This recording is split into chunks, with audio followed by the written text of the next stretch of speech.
The highway of shadows. Darkness stretched in every direction.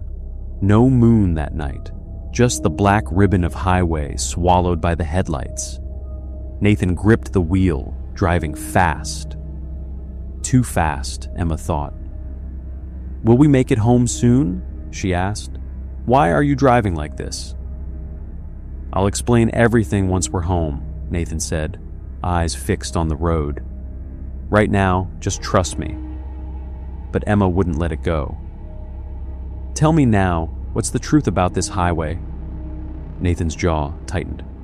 "Just know this. On this road, nothing is what it looks like. It's all an illusion. So no matter who we see out there, no matter how desperate they seem for help, we do not stop. We do not get out of this car." "Okay, Nathan." Then it happened. A girl staggered out of the darkness and slammed into the front of the car. Her palms hit the windshield, pressing flat against the glass. She looked broken, hollow-eyed, her clothes torn to shreds, her hands shaking as she clawed at the window. "Ignore her," Nathan said, his voice suddenly cold. "It's a trick. Our eyes are lying to us. She's hurt. She needs help. How can you say that?" "I'm telling you the truth, Emma. That girl is not real. If we step out of this car, we are not walking away from this road. My grandmother told me stories about this stretch of highway, stories I never wanted to believe. I don't want to hear it." Emma's hand was already on the door handle. "If you won't help her, I will." She threw the door open and stepped out into the dark. The moment her feet touched the asphalt, the girl vanished. "Emma, get back in the car, now!" Nathan reached for her, but before she could turn, something unseen seized her and hurled her backward into the dirt. Somewhere ahead, laughter.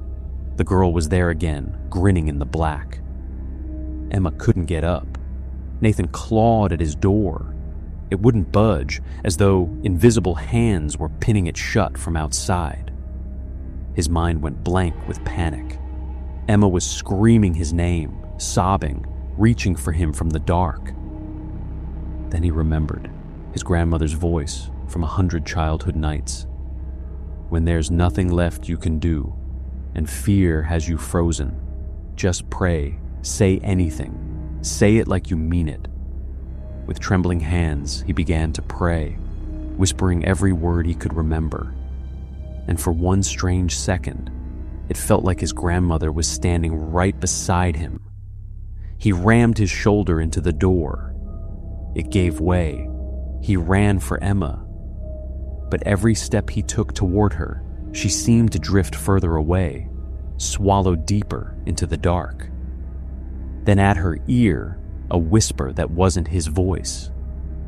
"Don't fight it. Just keep praying. Don't stop until you're standing next to him." Emma obeyed, her voice cracking as she whispered the words over and over. And slowly, impossibly, the distance between them began to close. They reached each other at last. Emma collapsed into him, sobbing, begging forgiveness. "We need to go. Now." They scrambled into the car, praying under their breath the entire way until the highway finally released them into the ordinary night beyond. As they pulled away, Nathan glanced in the rearview mirror. Standing at the edge of the road, where the darkness began, was his grandmother, smiling. I should never have looked back on that highway. It was 2:30 in the morning when I saw the woman for the first time. I was walking home from work along an almost completely empty highway outside a small town in the Midwest. I'd taken that route hundreds of times before, so I wasn't worried. The road was familiar. The turns were familiar. Even the broken streetlights were familiar. But that night, something felt different. The air was warm and heavy when I left work. I'd been sweating through my shirt all night, and I remember being exhausted.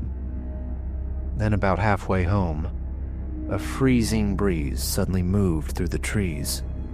It was so cold that I actually stopped walking. The temperature had dropped almost instantly. I looked around. There was no wind. The trees weren't moving, but I could feel cold air against the back of my neck. I pulled my jacket tighter and kept walking. That's when I saw her.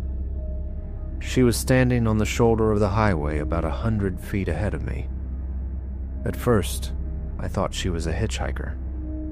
She was a woman, maybe in her 40s or 50s, wearing a long white dress and a pale cardigan.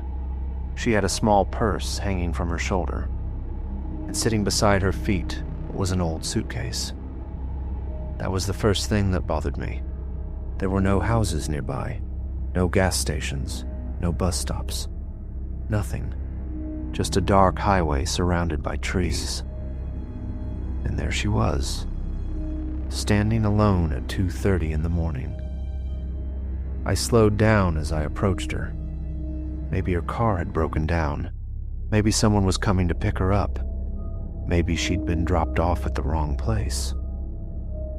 I tried to think of anything that made sense, but the closer I got, the stranger she looked. She wasn't checking her phone. She wasn't looking down the highway. She wasn't waving at passing cars. She was staring directly at me. Her eyes followed me the entire time. I remember thinking that I should probably ask if she needed help, but something stopped me. There was something unnatural about the way she stood. She was completely still, not moving her hands, not shifting her weight, not even blinking. And then I noticed her face. She was smiling. Not a big smile, just a small, quiet smile. The kind of smile you give someone you recognize, except I'd never seen this woman before in my life. I walked past her. I didn't say anything. Neither did she. But as I passed, I could feel her staring at the side of my head. Every instinct in my body told me not to look back. So I kept walking. 1 minute passed, then 2.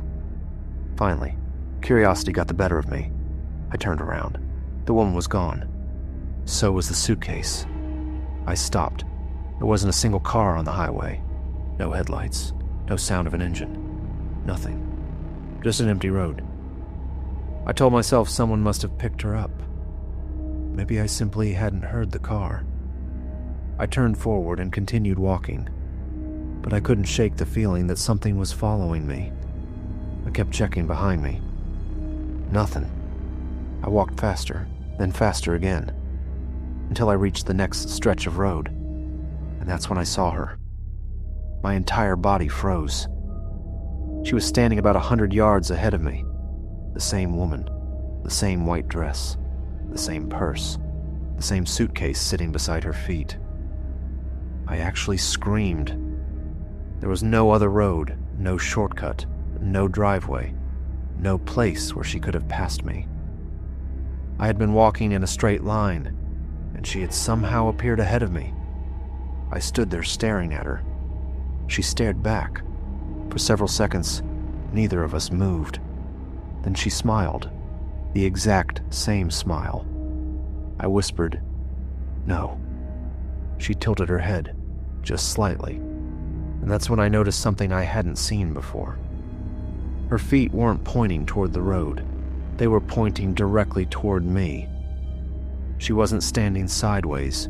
She wasn't waiting for traffic. She was facing me, waiting for me. I took 1 step backward. She took 1 step forward. I stopped. She stopped.